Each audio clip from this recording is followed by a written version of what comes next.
Assalamualaikum warahmatullahi wabarakatuh. Alhamdulillahilladzi arsalah rasulahu basyiran wa nadhira wa da'iyan ila Allah bi'idnihi wa sirajan munira. Wa sallallahu alaihi wa ala alihi wa ashabihi wa man balagha risalatahu wa sallama tasliman katsira. Ashhadu an la ilaha illallah wahdahu la syarika lah wa ashhadu anna Muhammadan abduhu wa rasuluhu alladzi la nabiyya ba'dahu.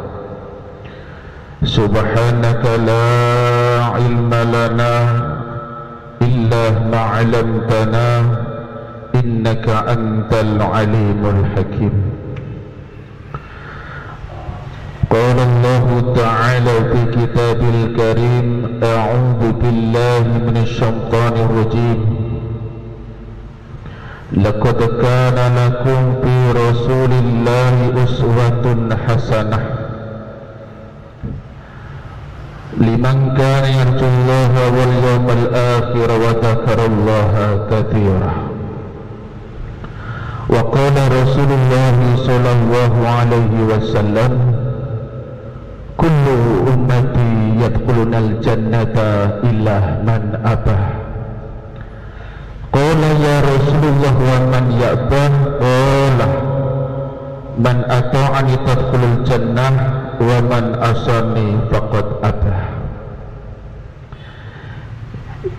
Yang terhormat dan yang dimuliakan Allah, seluruh jamaah Masjid Baitur Rahman insyaallah calon-calon penghuni surga.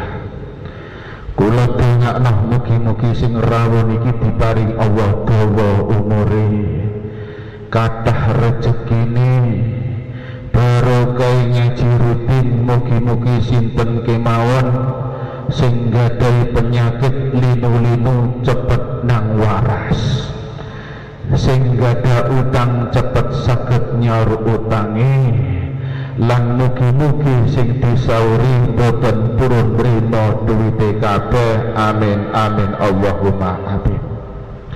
Alhamdulillah, dalam kesempatan malam hari ini kula lan panjenengan saged hadir wonten majelis ilmu, majelis mubarak, majelis yang dinaungi para malaikat, bahkan diibaratkan seperti Raudhatul Jannah, taman-taman di surga. Sehingga siapa yang hadir di dalam majelis ilmu ini karena betul-betul mencari ridhonya Allah, betul-betul mencari keutamaan, maka orang yang hadir dalam kesempatan ini karena mencari ridhonya Allah, insyaallah langkah kula lan panjenengan menuju majelis ini akan dicatat oleh Allah sebagai amalan ibadah. Sesuai dengan pesan baginda Rasul, man salaka tariqan yaltamisu fihi ilman salallahu tariqan ilal jannah. Barang siapa yang berjalan menuju majelis ilmu di tempat Allah karena mencari dari Allah, maka akan dimudahkan baginya meniti jalan ke surga. Insyaallah dalam kesempatan malam hari ini yang akan kita kaji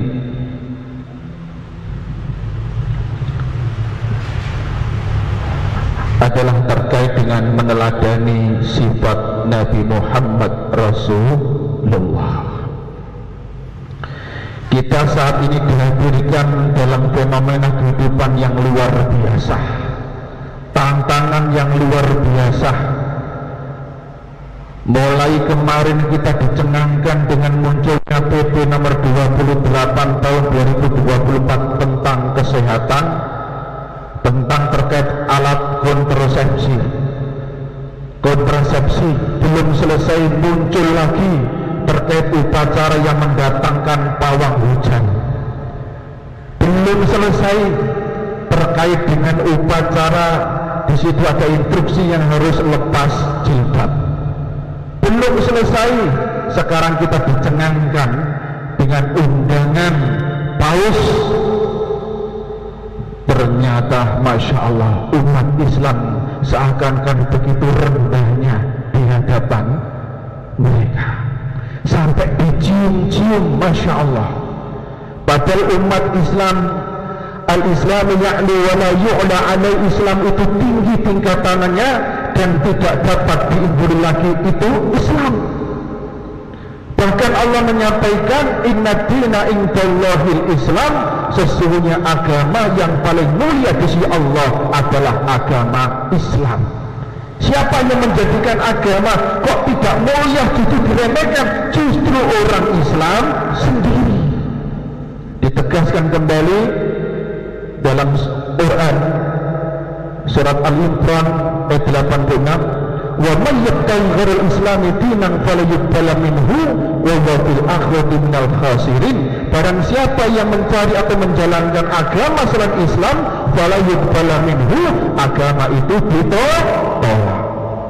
Wa huwa fil akhirah, dan di akhirat kelak termasuk tergolong orang-orang yang merugi. Saat menikah kalau tangan kali panjenengan, kalau tiang yang betul-betul dia punya iman, kemudian tunduk yang luar biasa di hadapannya orang yang Al-Quran, itu adalah najis. Menurut saya Pak, ahli kitab itu dikatakan najis. Ternyata di dalam masjid Istiqlal digunakan acara yang gedruk-gedruk, bahkan seperti dibuat nyanyiin hanya sebagai penghormatan. Padahal baginda Rasul menyampaikan man tasaddaqa biqaumin fahuwa minhum. Sapa wonge, siapa yang suatu kaum, maka dia bagian dari kaum tersebut. Kalau mereka semuanya dengan, kalau lihat di sosmed ini, Majelis Ulama Indonesia sedang menjadi ikut-ikut. Kita sebagai umat baginda Rasul, bagaimana sikap kita? Ternyata ketika seorang tahu kebenaran, kemudian kebenaran itu juga saja, maka dia 20. Kata Allah di dalam Quran ini, a'udzubillahi minasyaitonir rajim, ini berlaku oleh siapapun yang ngerti agama tetapi justru dipermainkan agama itu. Wa man arada an dzikri fa inna lahu ma'isyatan a'ma. Barang siapa yang lalai dari peringatanku, ngerti agama Islam itu mulia, tidak ada yang menggembuli lagi, kok direndahkan?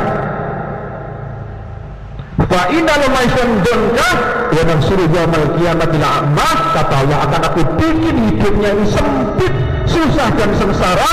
Wa nahsyuru yaumal qiyamati a'ma, dan hari esok akan dibangkitkan Allah dalam keadaan matanya buta, alias bosong Surabaya picek.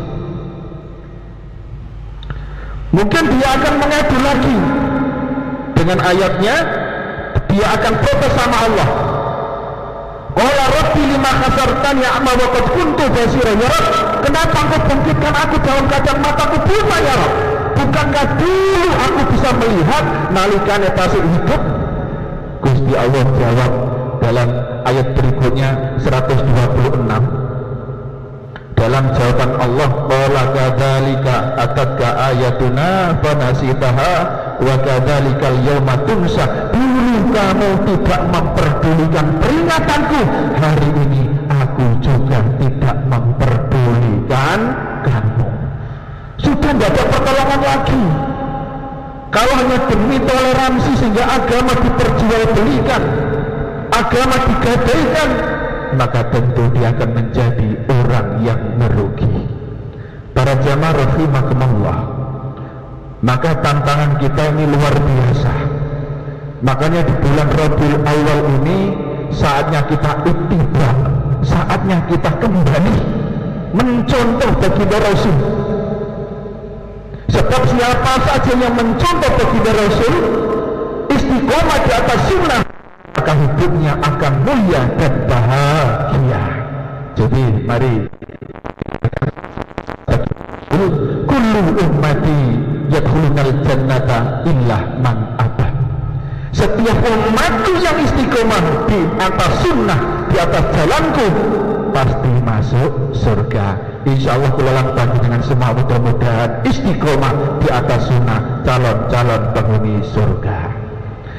Kula angsal bocoran ternyata teng swarga niku boten wonten tiyang tuwa sedaya enom-enom kabeh. Mugi-mugi sing hadir iki semangate tasih enom-enom nggih Pak. Niki enom-enom napa tuwa-tuwa? Enom, setuju kula. Kalau memang jenengan ngaku tuwa aja tuwa Pak. Ngaku lebih senior kemawon.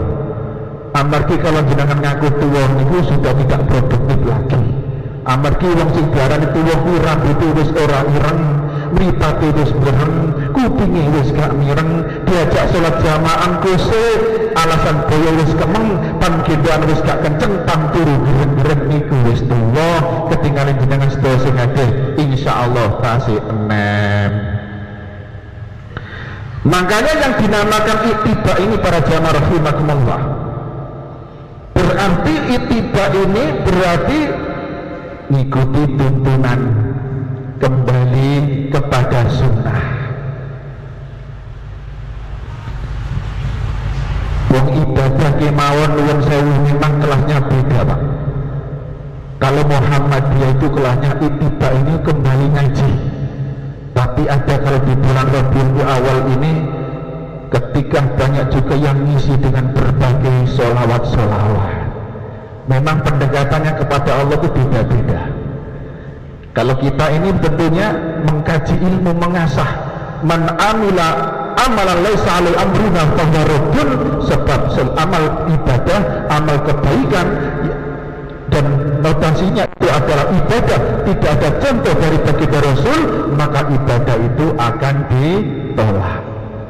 Insyaallah mudah-mudahan kula panjenengan senantiasa berada di atas sunnahnya Allah Subhanahu wa ta'ala.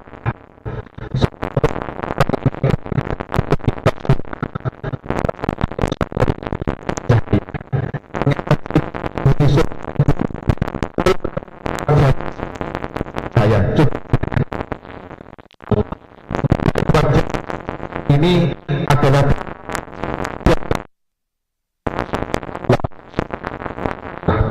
para jamaah rahimakumullah, berbicara Muhammad punya keistimewaan yang luar biasa yang tidak dimiliki oleh umatnya. Nah ini, padahal baginda Rasul juga sama-sama manusia, tapi punya keistimewaan yang nyaris tidak dimiliki oleh umatnya secara umum, kecuali hanya Allah, yang dikehendaki oleh Allah saja. Apa itu? Pertama, keistimewaan Rasulullah adalah air liurnya Rasulullah itu menjadi obat. Itu Kanjeng Nabi itu mati, Masya Allah. Karena Kanjeng Nabi tidak lepas untuk berzikir. Makanya kalau panjenengan ketika senantiasa membiasakan berzikir, membiasakan berdoa, doa pagi dan petang, insya Allah doa ini jenengan, air liurnya jenengan mandi dan berkah. Terus nama badan jenengan ini menurut saya Pak, kudu diuji sendiri Pak. Doa ini betul-betul harus dilakukan dengan penuh keyakinan. Saya sendiri ini punya klinik keluarga Syakinah dan saya juga pengacara. Dan hari ini tadi saya barusan nangani kasus pencabulan anak di bawah umur ada di Kecamatan Sukoharjo Pak. Ternyata pelakunya itu mbahnya sendiri, Masya Allah. Ini kami laporkan tadi baru dapat nama penyidik, dan saya sendiri juga advokasi hukum di Kermu Muhammadiyah Pusat. Bikermu ini adalah sayapnya Ortom Olahraga Pusat. Biasanya itu digandrungi anak-anak muda yang sepeda gede-gede loh Pak, di bawah naungan divisi olahraga. Saya kebetulan di sana dipercaya sebagai tim advokasi, yaitu tim hukum. Para jamaah rahimakumullah, keistimewaan baginda Rasul ini ternyata air liurnya itu menjadi obat. Kenapa demikian? Karena baginda Rasul nyari tidak lepas untuk senantiasa berpikir. Berpikir ini selain alladzina Allah dipikir bisa mendapatkan ketenangan jiwa. Ternyata dipikirilah ini walladzi anzala sakinah, Allah akan memberikan kebahagiaan. Surat Al-Fat ayat 4. Kemudian kepada Rasulullah yang tidak manusia biasa, rambutnya bawah. Jamaah rahimakumullah, kita teringat tahun 90-an bahkan mungkin 85 dan seterusnya. Dulu ketika kita ini jatuh terus kemudian batuk merempul, biasa diusek-usek dengan rambut emak. Masih ingat nggak Pak? Waras, itu berkah. Dia kok ternyata Allah contoh nih. Baginda Rasul rambutnya itu betul-betul membawa berkah.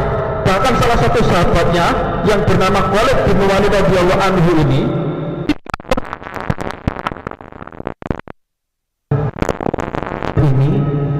membawa rambutnya baginda Rasul. Ustaz, gak syirik tak? Loh, ini beda. Membawa rambutnya baginda Rasul sehingga beliau diberi kemuliaan ketika perang tidak pernah kalah, yaitu Khalid bin Walid. Keistimewaan ketiga, coba nanti dipraktekkan. Keistimewaan Rasul yang ketiga yang tidak dimiliki oleh manusia biasa. Keringetnya Kanjeng Nabi ini baunya wangi, lebih wangi daripada minyak wangi. Jadi ketika Kanjeng Nabi ini misalnya bertamu, itu geruduk itu banyak ada yang membawa untuk melapisi bekasnya Rasul tadi berikan wangi. Para jamaah rahimakumullah, inilah manusia yang istimewa. Memang zahirnya manusia, tetapi dimuliakan oleh Allah Subhanahu wa ta'ala. Keringatnya saja baunya wangi, lebih wangi daripada minyak wangi. Sakjane para habaib kemarin itu rame gara-gara nasab. Kira-kira baunya wangi atau enggak? Kalau wangi berarti keturunan Kanjeng Nabi. Terus napa bapak? Insya Allah kalau panjenengan cara tidak langsung juga keturunan Kanjeng Nabi kalau turun-turun ini. Dosa yang tinggi, gitu. Para jamaah rahimakumullah. Maka dari sinilah keringatan Nabi ini lebih wangi daripada minyak wangi. Ketika Rasulullah ini tidur siang di tempatnya berbondong-bondong, bahkan ada salah satu bernama sahabatnya bernama Ummu Sulaim ini sampai baginda Rasul mengatakan, wahai Ummu Sulaim, ini mengatakan keringatmu wahai Rasulullah ternyata baunya wangi, lebih wangi daripada minyak wangi. Ini dijelaskan dalam hadis yang diriwayatkan oleh Imam Muslim. Kemudian berikutnya keistimewaan yang luar biasa lagi, baginda Rasul ini ketika berjalan para jamaah ternyata tidak meninggalkan bayangan. Kenapa tidak meninggalkan bayangan? Ternyata Rasul ini khusus diciptakan dari cahaya. Ketika nalikane Kanjeng Nabi lahir mawon, malaikat Jibril mengoperasi Kanjeng Nabi. Masya Allah, betul-betul maksum yang disucikan oleh Allah. Sehingga ketika jalan, ini tidak ada bekasnya Pak. Walaupun dia berjalan di bawah terik matahari, tidak meninggalkan bekas. itu Rasulullah. Beda dengan kululan panjenengan, amargi kululan panjenengan memang manusia biasa.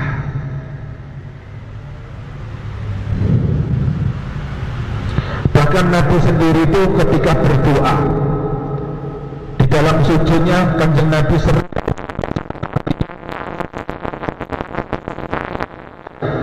di pendengaranku cahaya, kan sering kita baca itu. Pokoknya serba cahaya, jadi kita memohon kepada Allah. Dengan doa ini, maka insya Allah keterangan petunjuk akan Allah berikan kepada kita. Ini memang istimewa yang luar biasa, sehingga siapa saja di dalam Quran surah An-Nisa 69 bisa kita lihat dalam Quran surah An-Nisa 69, wa may yuti'illaha wa rasulahu, barang siapa yang taat kepada Allah dan Rasulullah, yang taat kepada Allah dan Rasulullah, faulaika ma'alladzina an'amallahu 'alaihim, maka mereka akan dikumpulkan oleh Allah bersama orang-orang yang mendapatkan nikmat istimewa di hadapan Allah. Bersama siapakah kululan panjenengan? Kalau kululan panjenengan istiqomah di atas sunnah ini, akan dikumpulkan oleh Allah. Quran surat An-Nisa 69, golongan yang pertama adalah minan nabiyyin, yaitu orang yang dikumpulkan bersama kululan panjenengan, yaitu golongan para nabi. Engkang nomor kali wasiddiqin, golongan para pecinta kebenaran, ini bisa jadi para sahabat Nabi. Golongan yang ketiga yang akan dikumpulkan bersama orang-orang yang betul-betul istiqomah di atas sunnah, wasyuhada, orang yang terbunuh karena berjihad di jalan Allah dan dijamin masuk surga, hari esok akan diperjumpakan marang kululan panjenengan sedaya. Ingkang nomor sekawan, golongan yang akan diperjumpakan marang kululan panjenengan, wassalihina wa hasuna ulaika rafiqah, yaitu orang-orang yang soleh yang disucikan hatinya oleh Allah dan dijamin masuk surga, insyaallah hari esok akan diperjumpakan marang kululan panjenengan sedaya. Amin amin Allahumma amin. Sego kacang digawe semur, berasa tateh dipetani gabane. Muga-muga jamaah pengajian kali niki diparing Allah panjang umur, seger waras lan akeh rezekine. Sebab kalau kululan panjenengan diparing Allah panjang umur, seger waras kok akeh rezekine, gadahe nambah lebih istiqomah, laras nambah badan. Sebab yang diparing Allah kok sehat, itu sehat itu nikmat, masya Allah. Kululan panjenengan itu baru mengaku kalau nikmatnya luar biasa sehat ini nalikane kululan panjenengan diparing Gusti Allah sakit. Jenengan kula niki nalikane jalan-jalan tenggane rumah sakit Dr. Sutomo niku penyakit napa mawon wonten, iku terasa nikmat, ya Allah, nikmate ya Allah wong diparingi sehat. Jadi masya Allah. Makanya sinten kemawon sing betul-betul ingin diparing kemuliaan oleh Allah, rezeki mudah, seger waras dan penuh dengan berkah, memang kuncinya adalah bikinlah Allah takjub. Ketika kululan panjenengan bisa membuat Allah takjub dalam beribadah ini, apapun yang kita minta, kun fayakun. Siapa yang istiqomah menjaga sholat qiyamul lail misalnya, sebelum qiyamul lail atau setelah qiyamul lail dilanjutkan ngaji misalnya, los kemudian sampai dilanjutkan sholat sunnah sebelum subuh sampai sholat berjamaah, rata-rata rezekinya melimpah dan berkah. Kula niki nate ngobrol kali kiai para pendiri di Lamongan ini, memang kiai kadang-kadang nyebut kali ini kok ngibadah segini berteko dulu. Rahasianya kata bikinlah Allah takjub, maka rezeki itu akan mengalir dan mengejar kita. Saya tanya pripun, bah carane niku. Sedaya niku ana panggilane. Misalnya kulunan panjenengan bantu ngundang kucing mawon, terus nah, mantun niku supaya kucing ini bisa tunduk kepada kita. kita harus bersedekah di tempat dulu dengan kita. Ternyata rezeki itu juga bisa diundang, Pak. Bagaimana cara mengundang rezeki itu? Bikin Allah takjub. Sedekahkan di sedekah subuh, maka rezeki akan melimpah dan barokah. Bahkan kami orang yang betul-betul ingin rezekinya lancar, pokoknya tiap kita mau butuh ada rezeki, memang ada beberapa tingkatan yang harus kita lalui. Pertama ada TK, sekolah TK, tilawah konsisten. Siapa yang ngaji secara konsisten, syukur-syukur satu hari satu juz, maka keberkahan rezeki itu luar biasa. Bahkan kadang-kadang jenengan itu mau butuh biaya tanggal berapa, ketika jenengan menyandarkan urusan ini kepada Allah lewat wasilah bacaan Quran, ternyata semua menjadi mudah. Manusia memang punya masalah, Allah punya solusi. Manusia punya kendala, Allah pegang kendali. Tugas kulilang panjenengan namun serahkan ini dalam menengadahkan tangan, biarkan selebihnya Allah yang turun tangan. Setelah TK naik lagi SD, ini untuk menjemput rezeki. Apa itu? Sholat duha. Senajan rong rokaat, patang rokaat, alhamdulillah sholat duha. Dijogo sholat duha. Coba jenengan tinggali. Senajan jenengan boten asal sing kata secara nominal, yuk garing jenengan yang soleh dan solehah. Setelah SD ada SMP. Apa SMP itu? Sholat malam pertahankan.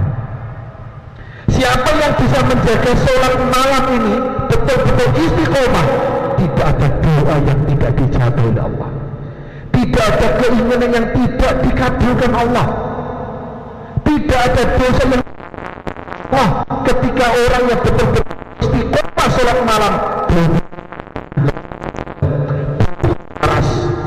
Para jamaah rahimakumullah, kula ini tiap hari ini kalau tidak ada konsultan keluarga sakinah, ono buru jodohnya Pak, kadang-kadang iki titip, Pak Ustaz aku boleh bojo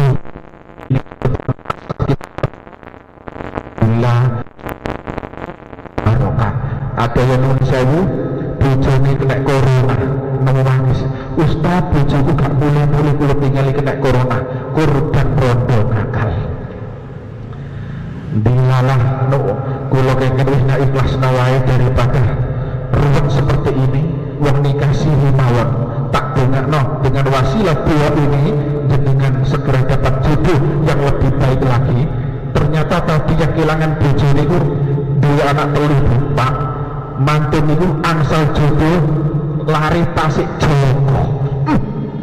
Nikah kula kebetulan singkut bernikah. Nah, sebagai tugas sebagai konsultan keluarga sakinah, ketika bisa menikahkan saya bagian khutbah nikah. Kira-kira untuk ganjaran apa buatan? Angsal mempertemukan orang yang hatinya runtuh akhir jadi bahagia. Masya Allah, itu berkah betul luar biasa.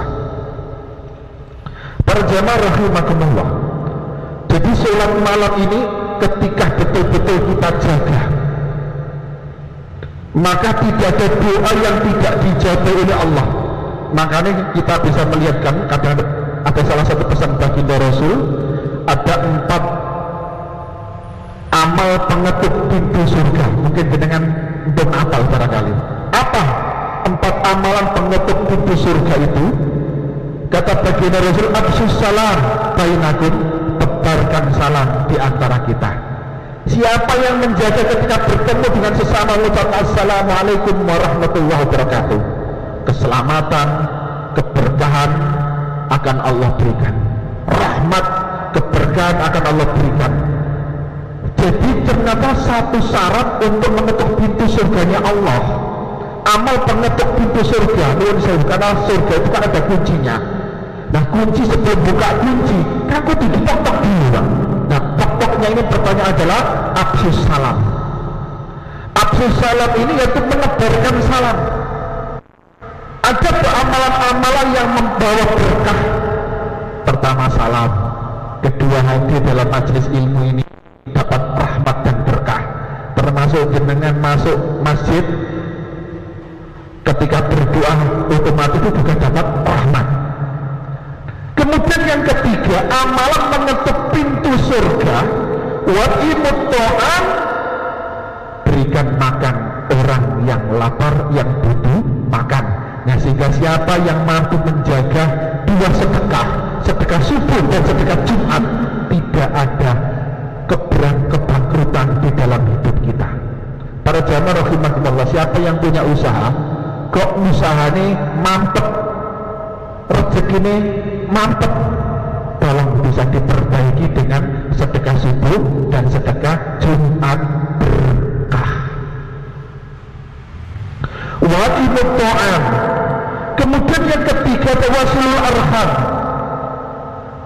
Wasilul arham ini adalah menyambung tali silaturahmi, termasuk hadir dalam ini adalah amalan penutup pintu surga. Bulan-bulan panjenengan ngaji niki diawali sholat Kanjeng Nabi nate dawuh Abu as-sholah, bahwa kunci surga tahu sholat wudhu, dan kunci sukses diterimanya wudhu. Sehingga dalam kesempatan malam hari ini bulan panjang memegang kunci plus ketuk-ketuk amalan mengetuk pintu surga. Kemudian yang nomor sekawan, wasallallahu nas niyamutahul jannah salam. Yang keempat, ternyata sholat malam,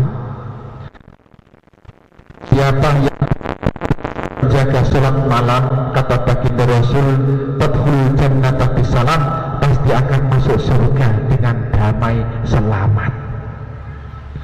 Para jamaah rahimakumullah, makanya tadi SMP, siapa yang betul-betul istiqomah dalam menjalankan amalan SMP, sholat malam pertahankan, tidak ada doa yang tidak dijabai oleh Allah.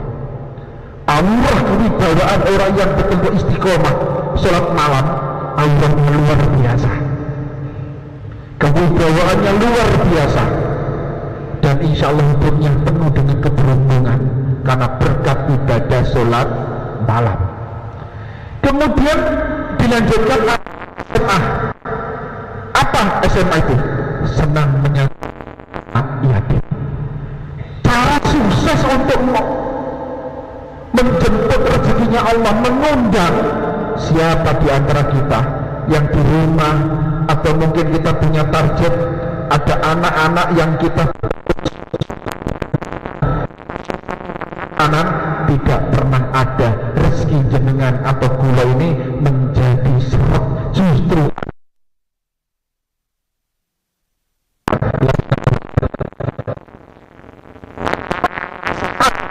S1.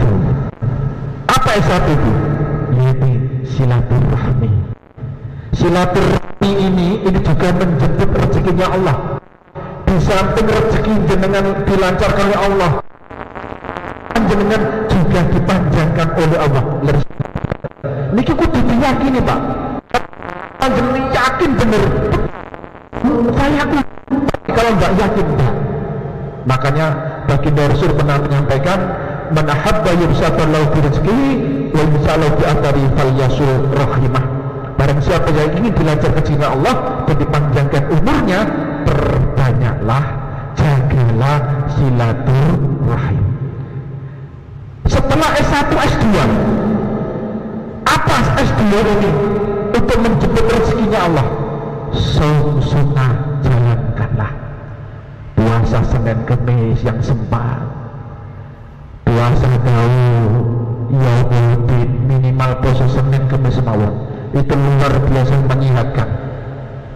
Siapa yang benar-benar menjaga sholat Senin, kok sholat puasa Senin Kemis, karena amal ibadah di hari Senin dan Kemis itu diangkat oleh Allah, sehingga baginda Rasul nyaris tidak pernah meninggalkan puasa Senin Kemis. Biasanya panjenengan khusus ibu-ibu yang kepingin anaknya sukses, rata-rata ibu-ibu ini nirakati anaknya dengan puasa Senin Kemis. Kadang-kadang puasa Senin Kemis masih kurang, ditambah Yaumul Bid, masih kurang ditambahi poso Daud, bahkan di ujung sana orang-orang kulon, orang desa sana lebih kurang ditambah lagi Pak, ono poso. Ternyata poso ini ya memang gak disiarkan, poso di sana ini memang gak sesuai dengan sunnah. Ono poso wetang Pak. Orang-orang Jawa kan luar biasa.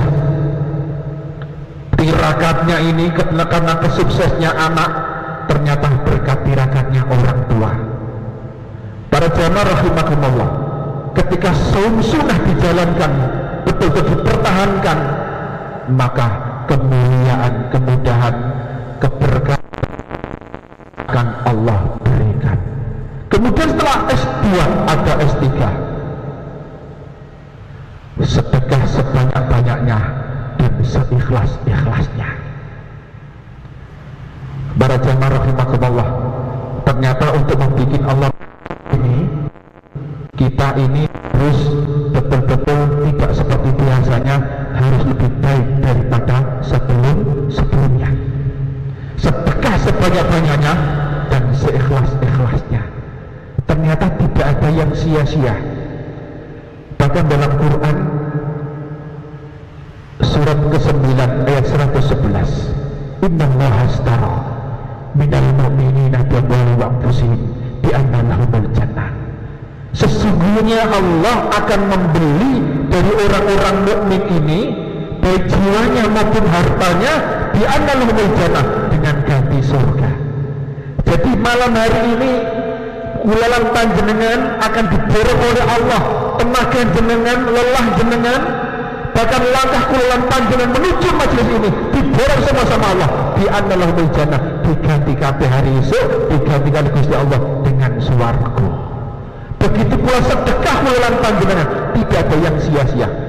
Kula niki biasanya kadang-kadang ini ono namanya itu mancing Pak, wis mancing rezeki mawon. Bagaimana cara mancing? Ya sedekah diberikan kepada anak yang betul-betul kurang mampu, yaitu anak yatim misalnya. Kita memberikan 100.000 Pak, datangnya itu kadang-kadang 1 juta.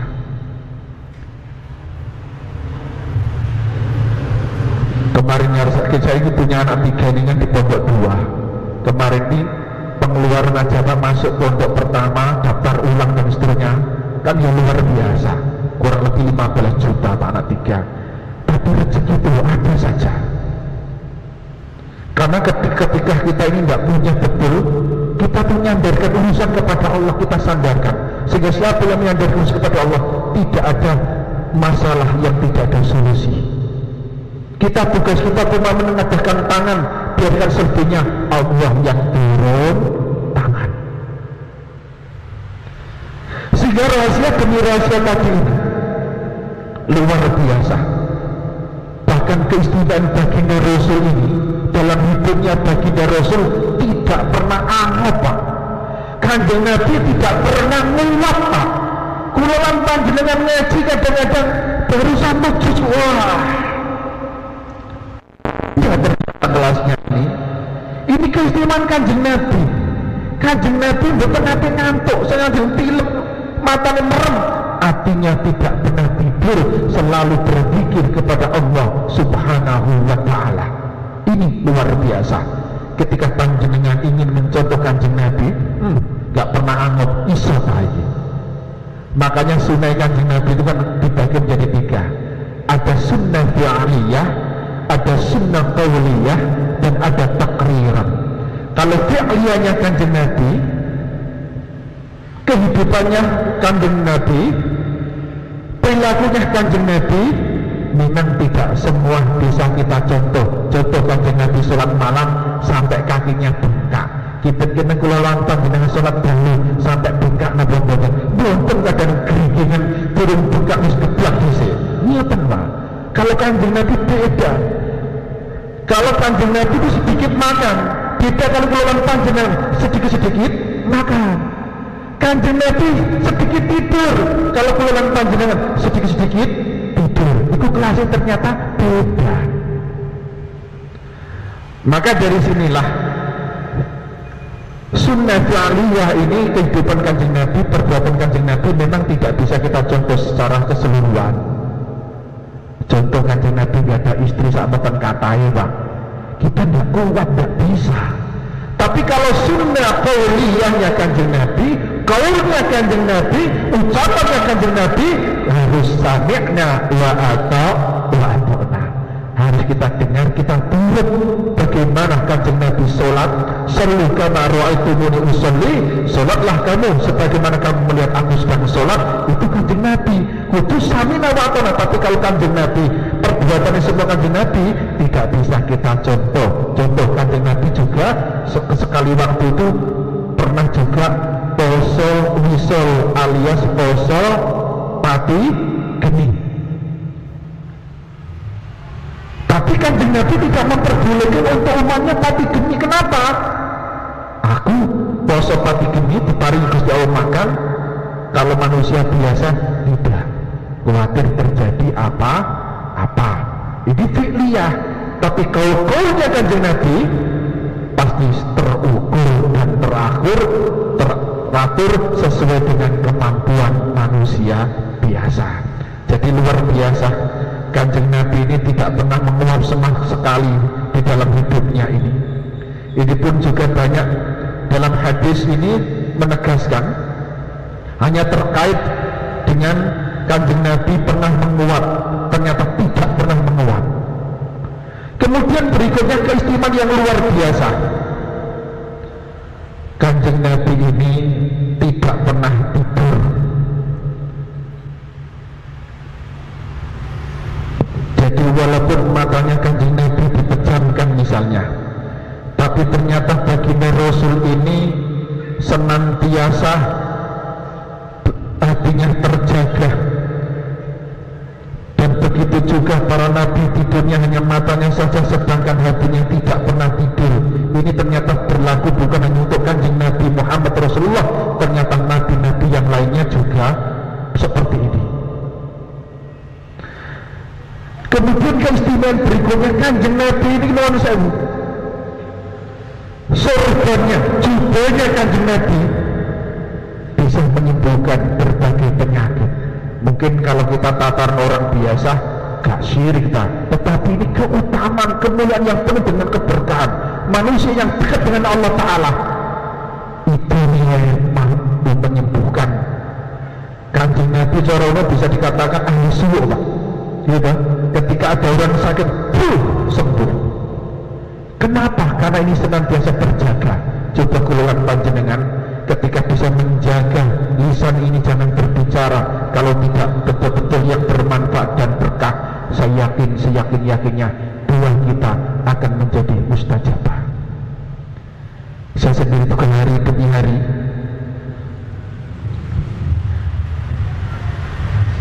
juga kita punya Pak di rumah ini, kadang-kadang kita kan juga menguatkan doa. Jadi ketika ada orang, boleh nggak ketika ada orang yang sakit minta didoakan, boleh atau tidak? Boleh. Bertawasul kepada orang yang masih hidup itu boleh, minta doanya boleh. Yang tidak diperbolehkan, yang menjadi perdebatan, yaitu tawasul melalui orang yang sudah mati.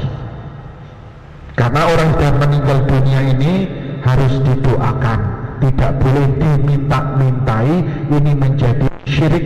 Tapi kalau kelola panjenengan minta doanya, misalnya ketua takmir, misalnya baik, saya tolong didoakan dah, rezeki kok seret mampet, berarti secara tidak langsung jenengan sudah dipercaya saisane doa ya didongakno. Insya Allah dengan wasilah doa itu kadang-kadang menjadi mustajabah. Makanya doa demi doa ini betul-betul perlu kita jaga. Ada waktu-waktu tertentu yang doa itu menjadi mustajabah. Salah satunya di sepertiga malam, ya kan? Kemudian juga sebelum subuh itu juga waktu-waktu yang mustajabah. Makanya siapa yang bisa menjaga sholat sunnah fajar 2 rakaat, maka hidupnya tidak akan pernah mengalami kemiskinan atau kefakiran. Kenapa demikian? Karena Dewi Kanjeng Raka'atul fajr khairu minad dunya wa ma fiha, 2 rakaat salat sunnah fajar itu lebih baik daripada dunia dan seisinya. Jadi siapa yang istiqomah salat sunnah sebelum subuh yaitu salat sunnah fajar, maka hidupnya akan diliputi dengan kecukupan yang penuh dengan keberkahan. Para jamaah rahimakumullah, jubahnya Kanjeng Nabi aja luar biasa menyembuhkan. Bahkan baginda Rasul ini, darahnya Kanjeng Nabi juga beda dengan darahnya manusia biasa. Para jamaah mungkin pernah dengar panjenengan. Nanti suatu ketika Kanjeng Nabi ini bekam ini diambil beberapa darahnya, disebut itu, ternyata hasil sisa di bekam ini ada dari sahabat itu yang meminum. Apa kata baginda Rasul?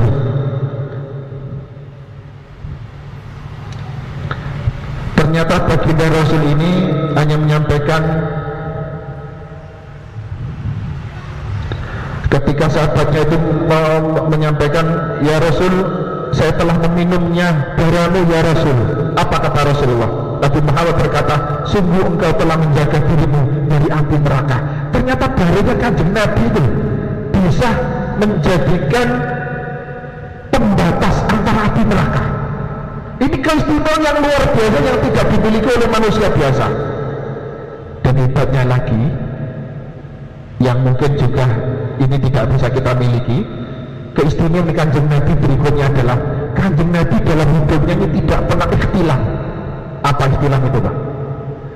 Kalau dalam masa puber kan biasanya mengalami ikhtilam. Masa puber itu mimpi basah. Kanjeng Nabi ternyata dalam hidupnya tidak pernah mengalami mimpi basah. Ini beda ternyata. Makanya ketika siapa saja yang betul-betul bisa mengambil hikmah keistimewaan ini, betul-betul kita mampu meneladani ini, maka tentunya ada keutamaan-keutamaan yang akan Allah berikan kepada kita. Dan istimewa yang terakhir, salah satu yang tertulis dalam beberapa buku ini, Kanjeng Nabi ini mendengarkan rintihan langit. Kanjeng Nabi kadang-kadang mendengarkan rintihan bumi. Bumi ketika nguap, Kanjeng Nabi dengar. Para jamaah rahimakumullah, ini keistimewaan yang luar biasa, dan semua umat manusia tidak diberi kemampuan atau keistimewaan seperti Kanjeng Nabi. Maka tentunya ini sebagai pembelajaran hidup, siapa-siapa yang benar-benar ingin meneladani, maka dekat-dekatlah dengan sesuatu yang diamalkan baginda Rasul. Salah satu mukjizatnya baginda Rasul yaitu Al-Quran. Para jamaah rahimakumullah, ada salah satu ayat di dalam Quran ini, di dalam Quran surat Yunus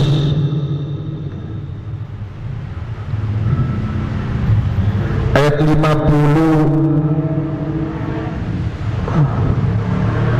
atau 58 ini, yang bunyi, ya ayyuhan nas, wahai manusia, qad ja'atkum mau'izatun min rabbikum, sungguh telah datang kepadamu pelajaran yang agung dari Tuhanmu yaitu Al-Quran, wa syifa'un, yang akan menjadi obat disudur yang ada di dadamu, yang ada yang di jantungmu, wa hudan nas wa rahmatul lil mu'minin, wa hudan wa rahmatul lil mu'minin. Jadi ternyata Quran yang ingkang kula lan panjenengan amalkan tiap waktu kita baca, ini Quran ini fungsinya sebagai obat, dan fungsinya juga akan mengobati penyakit-penyakit yang ada di dada, di jantung kita. Misalnya keraguan, misalnya dada sesak, nafasnya tidak lancar, tolong kita membaca Al-Quran pelan-pelan.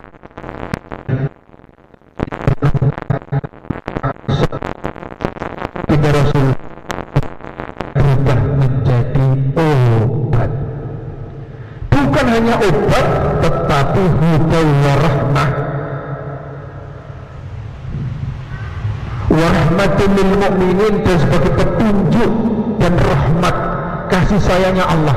Jadi orang hidup ini jelas ingin mencari rahmat, ingin mendapatkan cintanya Allah. Sebab ketika orang tidak mendapatkan cintanya Allah, senajan ibadah peribasan uwapik, peribasan sujud nyata sebagai genjot, zikir nyata selambirin jeger, ora oleh rahmati Gusti Allah, berarti boten sias mlebet swarga. Leres napa boten? Jadi pertama rahmat para jamaah. Termasuk sholat jamaah ini, kita masuk dalam majelis ilmu ini juga dalam rangka untuk mendapatkan rahmat. Menjenengan menebarkan salam, ini rahmat cintanya Allah. Kita masuk masjid Allah Mutahli Abwaba Rahmati, itu juga mendapatkan rahmat. Sehingga ketika Gusti Allah berarti secara tidak langsung bukan hanya membawa tiket masuk surga, tetapi sudah dinas, berarti dia betul-betul orang yang akan menjadi penghuni surga. Para jamaah rahimakumullah, ini sekilas terkait dengan keistimewaan yang perlu kita pahami, yang perlu kita ketahui. Barangkali ada sesuatu yang mau ditanyakan, kami persilahkan.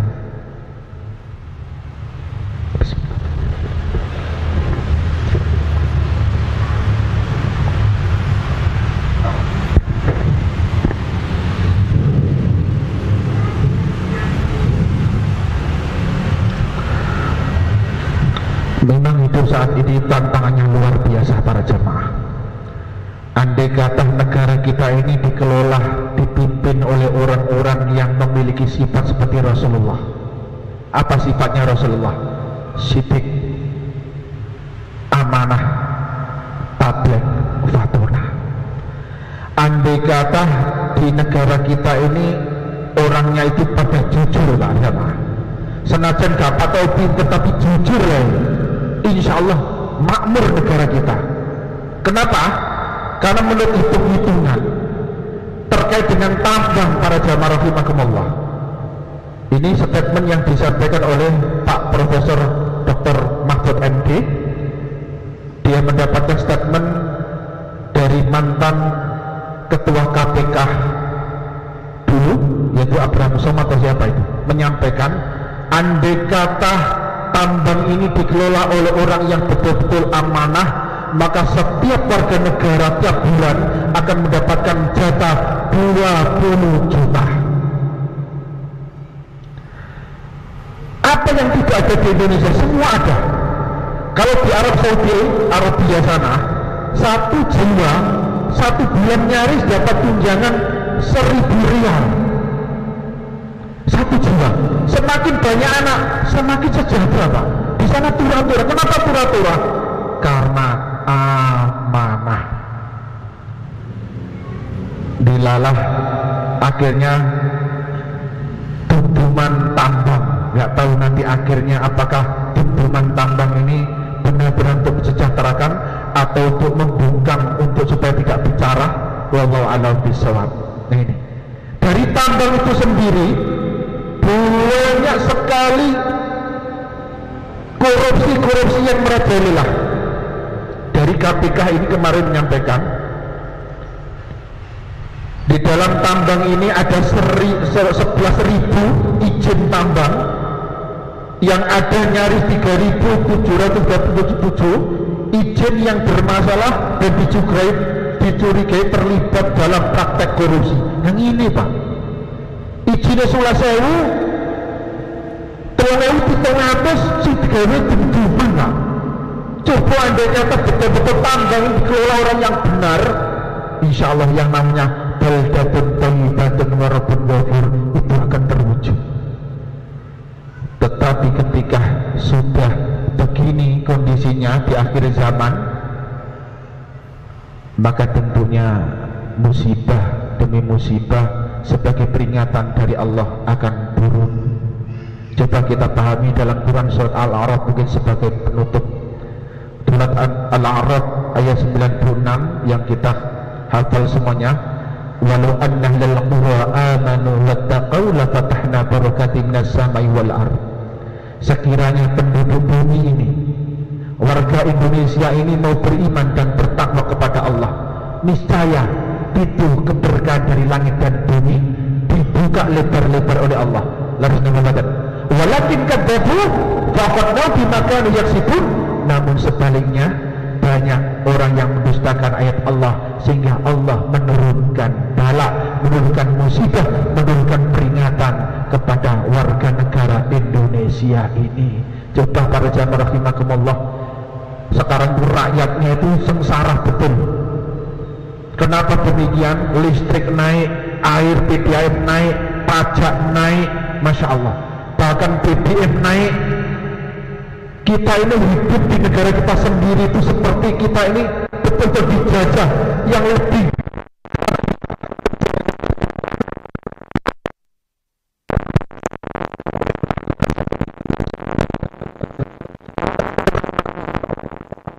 Bunggara pernah menyampaikan pesan, kita ini akan perang, bukan perang melawan negara lain.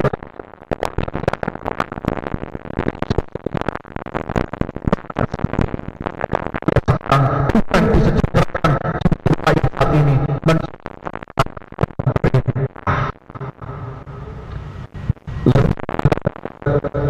BLT itu hanya orang-orang tertentu yang dapat, serta keluarganya sendiri yang dapat.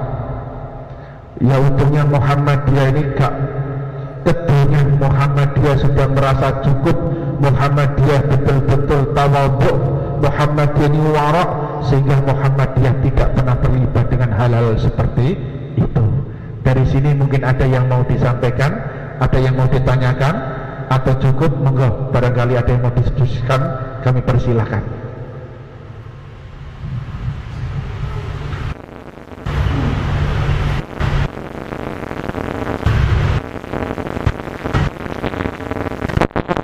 Demi kedoliman sudah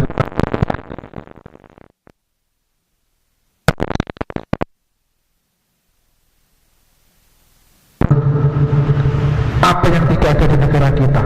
Kesyirikan, KKN sudah merajalela. Bahkan DPR sendiri seharusnya wakil rakyat, ternyata penuh menderitakan rakyat. Para jamaah rahimakumullah, tentunya tumpangan kita, Tuhan kita, mudah-mudahan kita ini punya pemimpin hari esok yang lebih baik daripada saat ini, sehingga bisa membawa aspirasi kita, bisa membawa kemajuan bagi bangsa dan negara kita ini, terutama Jawa Timur. Para jamaah rahimakumullah, kita juga tidak tahu di antara 3 kandidat calon gubernur siapa yang paling benar, siapa yang paling pintar, siapa yang paling bisa mengelola negara. Ternyata banyak catatan semuanya. Mungkin Bu Khofifah ini terang-terangan saja, kalau bukan-bukaan korupsi dana hibah itu secara terang-terangan jujur saja bisa jadi gubernur, mantan gubernur Jawa Timur, bisa juga terseret semuanya. Jadi bajingan sekarang merajalela. Coba cari orang jujur, susah. Jujur, orang jujur hancur saat ini. Di mana saja yang namanya orang jujur itu rata-rata disingkirkan. Coba salah satunya Pak Anies Rashid. Kita mendambakan pemimpin yang mudah-mudah sederhana, cerdas, tetapi justru disingkirkan. Kalau sudah seperti ini, apa yang terjadi hari esok? Semua kita pasrahkan kepada Allah Subhanahu wa Ta'ala. Mudah-mudahan masih ada harapan, setitik harapan ini dari orang-orang yang berhati mulia, sehingga akan menyelamatkan bangsa kita dari cerkah orang Cina-Cina laknatullah alaih yang menjajah melalui para ulama, menjajah melalui para pemerintah. Mereka adalah menjadi jongos-jongosnya mereka. Karena apa? Hanya demi urusan perut semata. Mungkin ini para jamaah rahimakumullah tausiah singkat yang dapat kami sampaikan, dan mari kita tundukkan kepala kita sejenak untuk berdoa. Mudah-mudahan kita sebagai warga Muhammadiyah ini, kita jamaah Masjid Baitur Rahim ini betul-betul selalu berada di Allah Subhanahu wa Ta'ala. A'udzubillahi bismillahirrahmanirrahim. Hamdan syakirin hamdan na'im hamdan yuwafi ni'amaluka majidah. Ya Rabbana lakal hamdu kama yanbaghi li jalika wa 'azimi sultanik. Allahumma salli ala Muhammad walhamdulillahi rabbil alamin. Allahumma ighfir lil muslimina wal muslimat wal mu'minina wal mu'minat al ahya'i minhum wal amwat innaka sami'un qaribun mujibud da'wat wa laqadil hajat.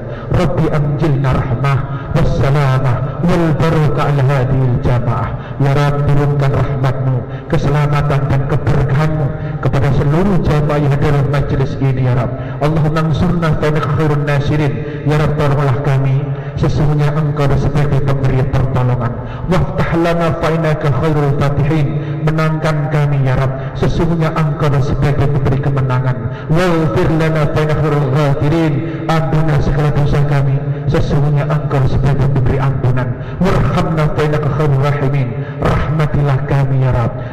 sesungguhnya Engkau adalah sebaik pemberi rahmat. Warzuqna fa'inna khairul raziqin, dan limpahkan rezekimu kepada kami ya Rabb, sesungguhnya Engkau adalah sebaik pemberi rezeki.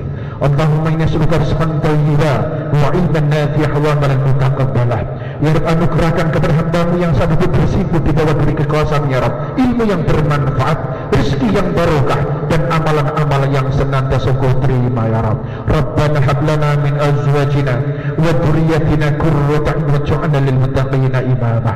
Ya Rabb, jadikanlah keluarga besar yang dalam majelis ini menjadi keluarga besar yang senantiasa Kau berikan maghfirah, menjadi keluarga besar yang Kau terikat dengan takliful qulub, dan menjadi keluarga yang sakinah mawaddah warahmah. Rabbi habli minas salihin, dan jadikan keturunan hamba ya Rabb menjadi keturunan yang saleh dan salihah. Rabbi ja'alni muqimas salati wa dzurriyyati rabbana taqabbal du'a. Jadikan keturunan kami ya Rabb menjadi keturunan yang ahli ibadah. Allahumma ja'alni fil imtihan najrin. Jadikan keturunan kami ya Rabb menjadi keturunan yang kuat, menjadi keturunan yang bermartabat, menjadi keturunan yang hebat, menjadi keturunan yang selamat dan sukses dunia akhirat berkat ridha-Mu ya Rabb. Rabbil fili wa habli mulkan la yanbaghi li haddin min ba'di innaka antal wahhab. Ya Rabb, ampuni segala dosa kami, anugerahkan kepada kami kemuliaan, anugerahkan kepada kami keutamaan, anugerahkan kepada kami derajat, anugerahkan kepada kami kekuasaan yang tidak Kau berikan kepada orang-orang setelah kami, dan semuanya Engkau sebaik-baik Maha Pemberi. Rabbil fili wa liwalidayya warhamhuma kama rabbayani shaghira. Rabbana zalamna anfusana wa illam taghfir lana wa tarhamna lanakunanna minal khasirin. Rabbana atina fid dunya hasanah wa fil akhirati hasanah wa qina adzaban nar. Subhanaka rabbika rabbil izzati amma yasifun, wassalamun alal mursalin, walhamdulillahi rabbil alamin. Kula kita cekap semanten ugi yang saged kula aturaken, mugi-mugi wonten kinalan manfaatipun amargi lamongan akeh ketheke nuruti omongan ka ana antake. Burung irian burung cendrawasih, cukup sekian dan terima kasih. Billahi taufiq wal hidayah. Wassalamualaikum warahmatullahi wabarakatuh.